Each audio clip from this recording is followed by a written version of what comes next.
മറ്റുള്ളവർക്കൊക്കെ ഇതിനേക്കാൾ കൂടുതൽ സഹായം ചെയ്യുമ്പോൾ ഈ ബഡ്ജറ്റൊക്കെ തയ്യാറാക്കുമ്പോഴെങ്കിലും അതിനു മുമ്പ്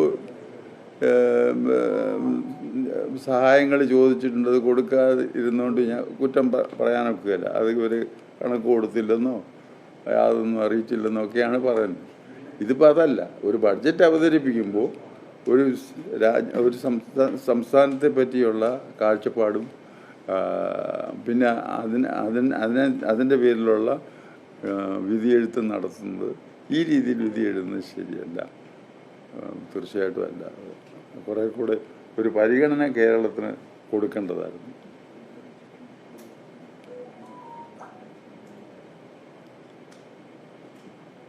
അതിനകത്ത് രാഷ്ട്രീയം കൊണ്ട് ഞാൻ പറയുന്നതല്ല, അങ്ങനെയും നിങ്ങൾ വിചാരിച്ചോളൂ.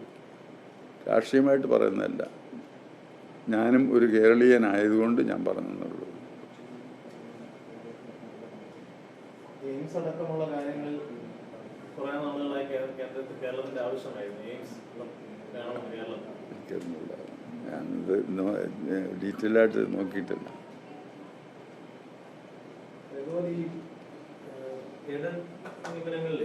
പലയിടത്തും ഇതുവരെയും അവരുടെ നിയമനങ്ങൾ ക്രമവൽക്കരിച്ചു കൊടുത്തിട്ടില്ല പല മാനേജ്മെന്റുകളുടെയും. അല്ല, എയ്ഡഡ് മേഖലയെ സംബന്ധിച്ചിടത്തോളം പൊതുവെ ഒരു അവഗണന സംസ്ഥാന ഗവൺമെൻറ്റിനും കേന്ദ്ര ഗവൺമെൻറ്റിനും ഒക്കെ ഉണ്ട്.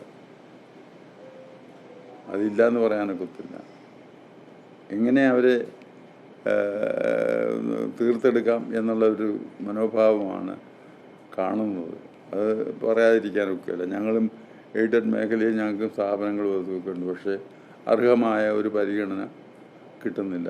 ഈ എയ്ഡഡ് സ്ഥാപനങ്ങൾ ഉണ്ടായിരുന്ന ഗവൺമെൻറ്റുകൾക്ക് അതേ രീതിയിൽ ജനങ്ങൾക്ക് ആവശ്യമായ വിദ്യാഭ്യാസം കൊടുക്കാനുള്ള സാഹചര്യങ്ങളില്ലാതിരുന്നതുകൊണ്ട് അന്ന് ഉള്ള ഈ പറയുന്ന സ്ഥാപനങ്ങളോടും മത സംഘടനകളോടും സാമൂഹിക സംഘടനകളോടും ഇവരോടൊക്കെ ആവശ്യപ്പെട്ടിട്ട് അവർ ഉണ്ടാക്കിയ സ്ഥാപനങ്ങളാണ് ഇതൊക്കെ.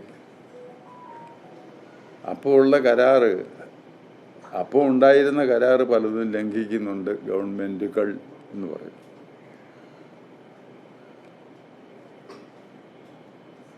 ഐക്യം വന്ന സമയത്ത് ബന്ധപ്പെട്ട ചർച്ചകളൊക്കെ തുടങ്ങിയ സമയത്ത് സാർ പറയുന്നത് ഹിന്ദുക്കളുടെ യോജിപ്പ് കാലഘട്ടത്തിന് അനിവാര്യമാണ്. പ്രത്യേകിച്ച് ഹിന്ദുക്കൾ യോജിക്കണം, പലതരത്തിലുള്ള പ്രശ്നങ്ങൾ നേരിടുന്നു.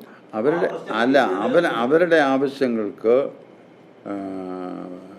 വ്യക്തിപരമല്ല, ആ സമുദായ ആ വിഭാഗത്തിൻ്റെ പിന്നെ അവകാശങ്ങൾക്ക് ചോദിക്കുന്നതിന് അവർക്ക് ഒരുമിച്ച് നിൽക്കുന്നതിന് തെറ്റൊന്നുമില്ല. പിന്നെ അവർക്ക് വേണ്ടി ആര് പറയും?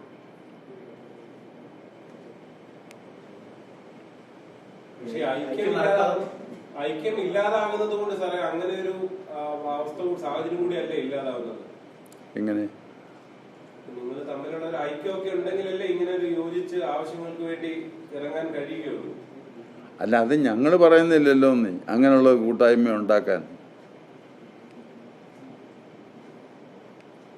ഹിന്ദുവിൻ്റെ പൊതുവായ കാര്യമാണ് ഇപ്പോൾ ചോദിച്ചത്. ഹിന്ദു അങ്ങനെ ചെയ്യണം എന്നുള്ളതാണ് ഞാൻ പറഞ്ഞത്.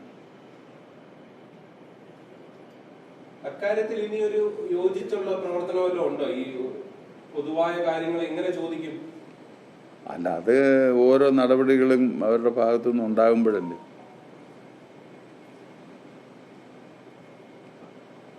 അയൽവക്കത്തെ വീട്ടിലുമായിട്ട് നമുക്ക് വളരെ സൗഹാർദ്ദമാണ്.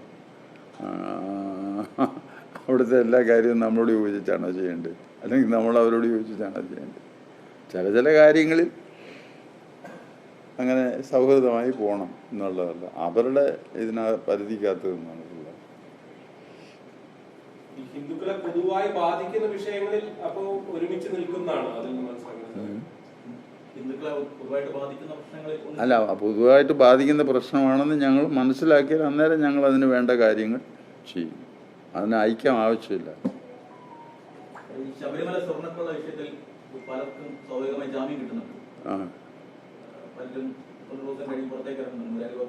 ജാമ്യം കിട്ടുന്നില്ല എന്നല്ലേ പറയുന്നത്?